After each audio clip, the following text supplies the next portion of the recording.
guys, it's Ashley. That's kind of awkward. Can I redo that? Oh shit. Ready? Hi guys, it's Ashley. I'm a Okay.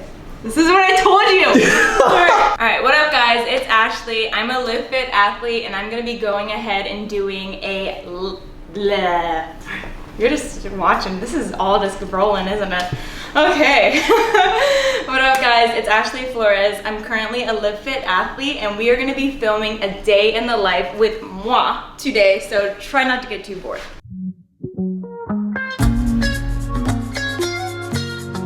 Tell us about your nutrition. So I'm like a creature of habit. I like eating pretty much the same things every day, including my snacks. So in the morning I like having oatmeal, egg whites, and then berries and a banana, sometimes yogurt. And then for lunch I like having some type of fish because I don't really eat poultry or like meat that often anymore.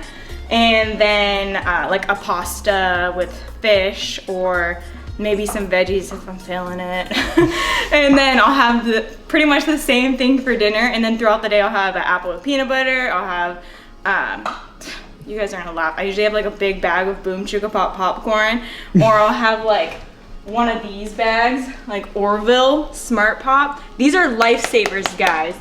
And then I'll have like an RX bar, and then I'll just have a ton of candy and cookie chips.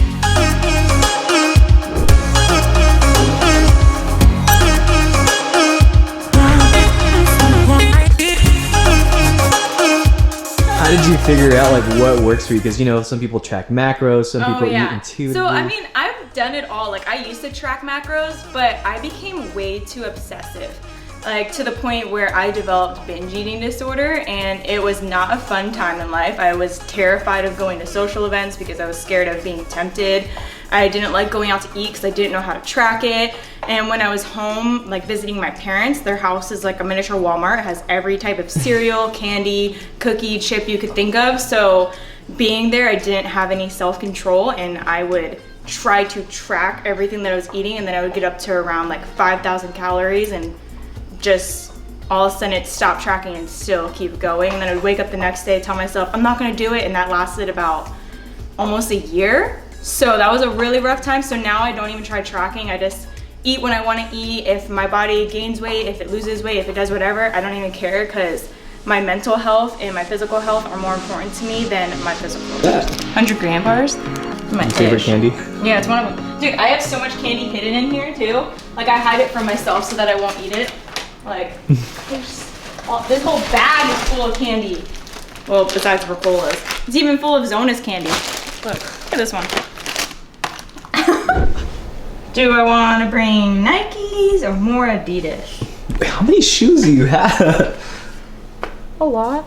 So you have a shoot at Live Fit today, right? Yes, I do, and I'm super excited because I'm gonna show them some of my style too, and I'm gonna bring in like some boots, some high knee boots, and the leather jacket, and like all this different kind of stuff, so it could be more lifestyle type looks too. Because Live Fit isn't just for the gym. Like I wear this shit every day, so I'm gonna show everybody how you can wear it to the club, how you can wear it out to dinner, all that fun stuff.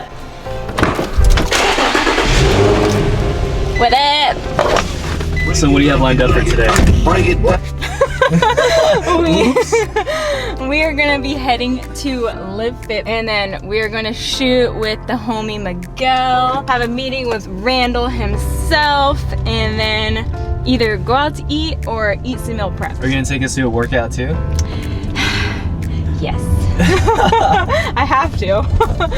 It wouldn't be a Live Fit day with Ashley if I didn't, right? Don't worry guys, it won't be 2 hours. At least you won't see 2 hours worth. We're about to show Ashley her wall right now. She hasn't seen it in person.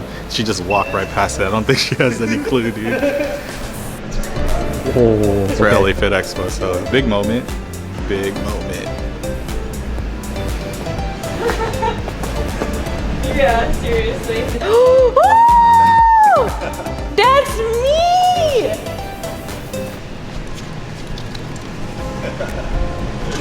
You made it. I need my hat on. Yeah, shit! That's me! You can even see my little armpit pickles. Oh my god.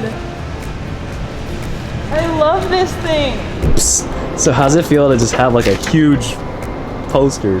Dude, oh my god. A wall that to thing is yourself. massive. I wonder if they're gonna let me take it home and I could put it like in my apartment. I don't know how I'd get in there, but I would find a way. I'd put it on my ceiling. So when I go to sleep, I can stare at myself. That's really creepy. I won't actually do that.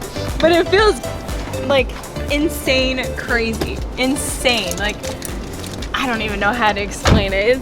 It's like knowing that people are gonna be able to walk by and be like, oh, who's that girl? Or, oh, that's Ashley. Like, I don't know. It's cool, okay? It's cool.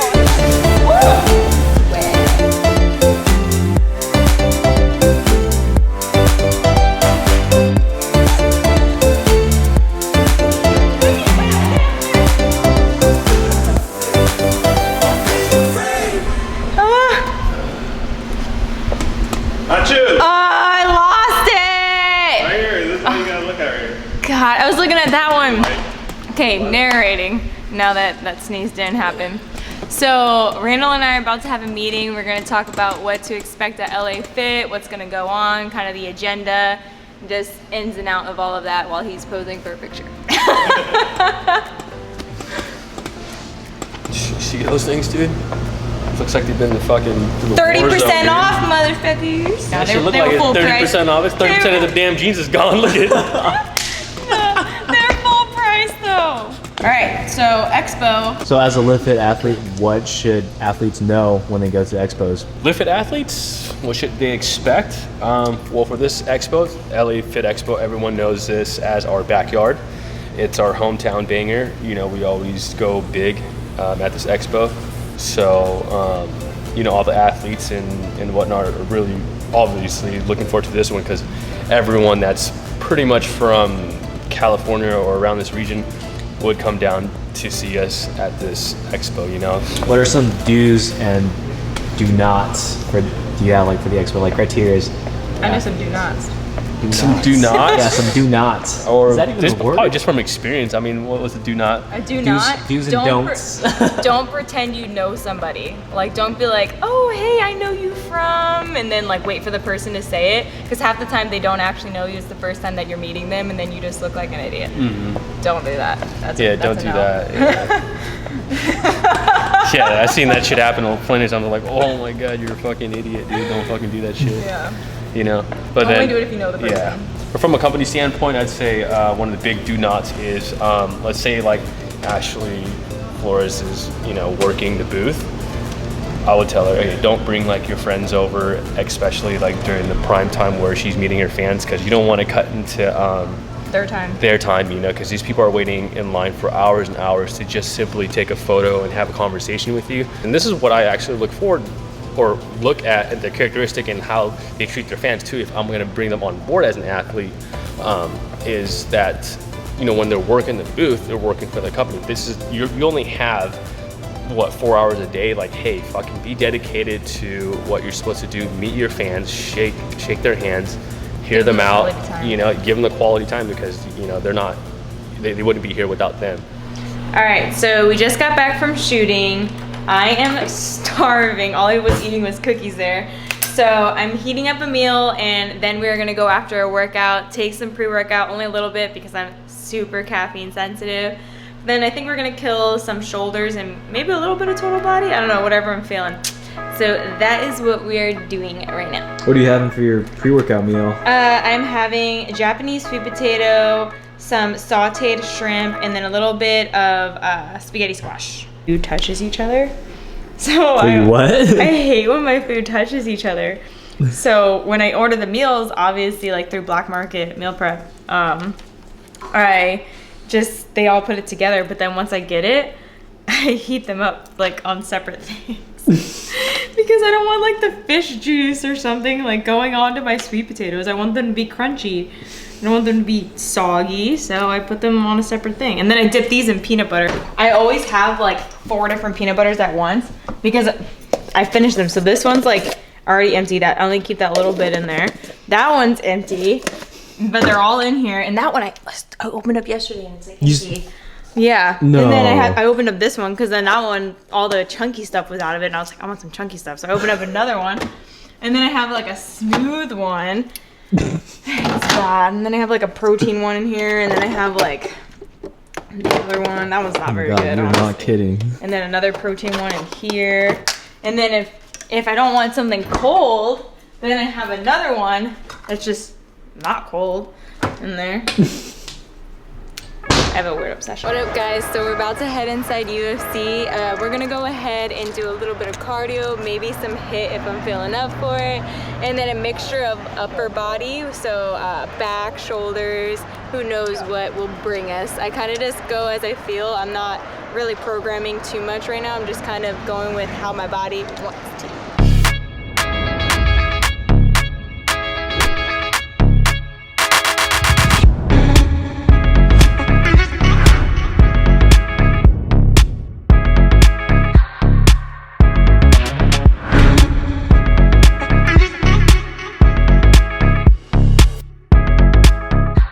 Solid workout. I've heard from Randall that there's a period of time, like, is this true? Like, you got dropped on your neck? So I didn't get dropped, but I did break my neck. So I used to be an all-star cheerleader, and we were at practice one time, and there were 3 rows of people tumbling, which is gymnastics. So like doing backflips and all sorts of kind of fun tricks. And I was in the last line, so to the very right, and my coach was yelling at like everybody, telling them what to do. And so it was my turn to do my tumbling pass. I was going. As I'm getting ready to turn and do a full, I see my coach put his hand out and like point or say something to somebody, and I see it in my peripheral. I freak out, land straight on my neck. And yeah, it was kind of scary, so I blacked out for a second. Next I know, I'm like looking up, I'm just like still, I'm looking up, see like my team around me, the owner of the gym, my coaches, and they're like saying, get her some space, like go back to practice. I'm like on a big blue mat, so you cheerleaders, you know what that is. And they're like, we have to move her, so they put me like onto another mat, which probably shouldn't have been done. And they did that, and then my manager, boss, the owner of the gym, basically. So they go ahead and she hands me her phone, and she says, hey, call your mom. And I go to reach it, but my arms don't move. And that was like the most terrifying thing ever, because I was like temporarily paralyzed. Like I didn't feel my legs, I didn't feel my arms. And then I just start crying. And partially I was crying because I was gonna miss like the holiday parties that were coming up, and I was like really upset about that. And 2, it's like, you're like, crap, this is it. Like you feel like your whole life is like crumbling all of a sudden. Like I had all these dreams of like doing crazy things with cheerleading and like my physical body, and all of a sudden it was like, here I am only being able to control my face, and that kind of freaked me out. And I went to Johns Hopkins Hospital over in Baltimore, back in Maryland. And then I regained movement. That was really freaking awesome. And I was in a neck brace, then a J collar. I tried hiding it from people, so I would wear a North Face and I would zip it all the way up so people couldn't see it. I remember I had one picture where like 2 of my best friends came over. They brought me my favorite candy, because I wasn't going to school too often at that time, but luckily it was around when we were already like out of school for breaks and stuff. They would come over, and there's one picture where they were making fun of me, and I'm literally just like sad because I had to give up something I loved, and I couldn't hang out with my friends. I was missing a lot of junior year of high school, and it was a rough time, but I made a killer comeback. I'm technically not supposed to be working out because I got in a car accident a year later, which kind of made my nerve damage get worse. But I'm just really careful. That's kind of why I do certain movements certain ways, if you guys ever noticed.